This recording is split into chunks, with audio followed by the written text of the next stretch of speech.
In the heart of a suburban community where lawns were trimmed like carpets and mailboxes were painted the same shade of beige, order wasn't just encouraged, it was demanded. Everyone knew the unspoken rule: don't upset the HOA, and especially, don't upset Karen, the woman who treated neighborhood regulations like sacred scripture. But one man unknowingly challenged her dominion. Officer Daniel, calm and quiet, had parked his rugged olive-green Jeep in the lot, unaware that it would ignite a storm. To him, it was just a vehicle. To Karen, it was an affront. What she didn't know was that this Jeep wasn't just his, it belonged to the police task force. Daniel wasn't the type to draw attention. He'd chosen this quiet neighborhood precisely because it offered anonymity. Somewhere he could rest between long, unpredictable shifts. His Jeep, black with reinforced tires and a few inconspicuous modifications, had been with him through countless operations. It looked ordinary enough, but hidden inside were cameras, radios, and equipment he couldn't discuss. The first time he parked it in the community lot, neighbors gave curious glances, but soon went about their business. Everyone except Karen, prided herself on being the guardian of the HOA's values. Every bush trimmed, every car washed, every garbage bin tucked away at the exact right hour. It all gave her a sense of control. When her eyes landed on Daniel's Jeep, something inside her soured. Too bulky, too rugged, too defiant. She frowned, scribbling a note in her little HOA journal. Daniel, unaware, carried groceries into his home, nodding politely at a few neighbors. His quiet presence didn't bother anyone else. But Karen, standing behind her curtains, whispered, "That Jeep doesn't belong here." Karen's dislike turned into obsession. Each morning she circled the lot with her phone in hand, snapping pictures of the Jeep from different angles. She measured how far it stuck out from its space, even holding up a tape measure at one point. Her emails to the HOA board grew frantic. This Jeep violates aesthetic standards. Its size disrupts parking symmetry. If we allow this, what's next? RVs? Boats? The board responded politely, reminding her that Daniel's Jeep was within the rules. But Karen didn't want rules, she wanted control. She began watching Daniel himself. His early departures and late returns fueled her imagination. To her, he wasn't a hard-working officer. He was hiding something.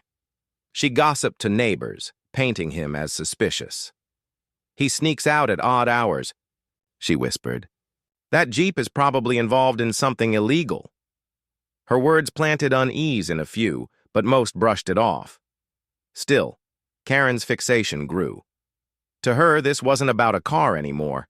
It was about maintaining her authority, and she was determined not to lose. One evening, as Daniel returned from a grueling shift, Karen was waiting by the lot. Hands on hips, clipboard tucked under her arm, she intercepted him. "Your Jeep doesn't belong here," she declared.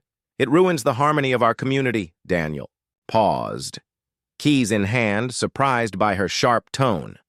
"The board cleared it," he said calmly. "It's within regulations." Karen's face tightened. "I am the board, in spirit if not in title. This vehicle is an eyesore, and I won't allow it." Daniel sighed. He was used to confrontation, but usually from criminals, not neighbors. "With respect, ma'am, I'm following the rules. That's all that matters." Her cheeks flushed with indignation. "We'll see about that," she muttered, storming off. Daniel shook his head, dismissing it as neighborhood drama. But as Karen scribbled in her notebook, muttering to herself about violators and setting an example, it was clear she wasn't done. It happened on a quiet Saturday morning. Daniel had been called in for an urgent operation, leaving the Jeep locked and secured in the lot. Karen, seeing her chance, grabbed bolt cutters from her garage. Neighbors watched in stunned silence as she marched across the pavement, muttering, "The board will thank me later." With a determined snap, she cut through the lock. The Jeep's alarm didn't sound. It wasn't a typical vehicle, but inside, silent alerts pinged to a nearby police network. Hidden trackers and sensors registered the unauthorized entry. Karen climbed in, gripping the wheel with satisfaction. Finally, this menace will be towed, she declared. She intended to drive it to a private lot she claimed she had arranged, but what she didn't realize was that she had just triggered a chain reaction no HOA handbook could prepare for. Karen didn't get far. As she drove out of the lot, unmarked SUVs appeared from side streets, closing in around her. Tires screeched, doors flung open, and officers poured out, weapons raised, at least until they recognized the vehicle. Karen froze, her face pale. "I'm with the HOA!" she cried. "This Jeep was violating standards!" The officers exchanged bewildered glances. One lowered his weapon, approaching carefully. "Ma'am, this vehicle is police property. You've just interfered with an active task force unit." Her mouth opened and closed like a fish out of water. "Police property? No, you don't understand. I was protecting my community." Neighbors spilled into the street, phones recording.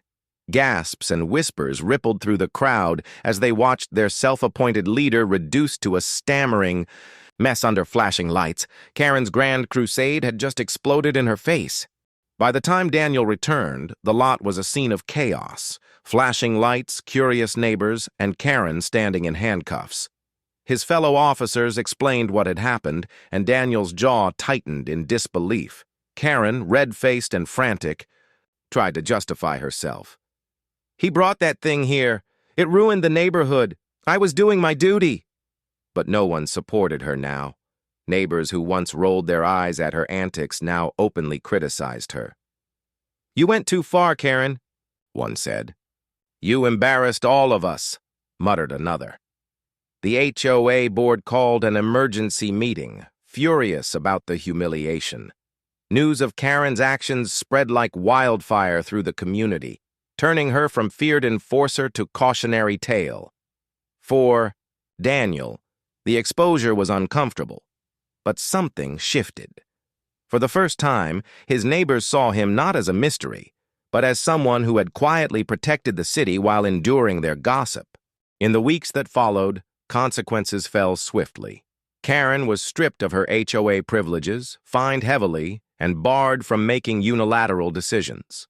The once dominant figure of the neighborhood retreated behind closed curtains, her voice silenced by shame. Daniel, though reluctant to reveal his role, gained quiet respect. Neighbors greeted him with warmth, offering nods and small thanks. The Jeep, once criticized as a blemish, now stood proudly in its space, a symbol of resilience and authority. One evening, as Daniel returned from another shift, a neighbor smiled. "Glad you're here, officer. We feel safer knowing you live among us." Daniel nodded, appreciating the sentiment. He hadn't wanted attention, but he understood the irony. Karen's crusade had exposed him. But in the end, it brought him closer to the community he had hoped to simply rest in. Meanwhile, Karen sat at her window, staring bitterly at the Jeep. What had once been her target now served as a reminder of her downfall. She had fought for control, but lost everything in the process. And so, the neighborhood moved forward, quieter and wiser, with a lesson etched into every resident's mind. Sometimes the biggest battles in a community aren't about rules, they're about pride.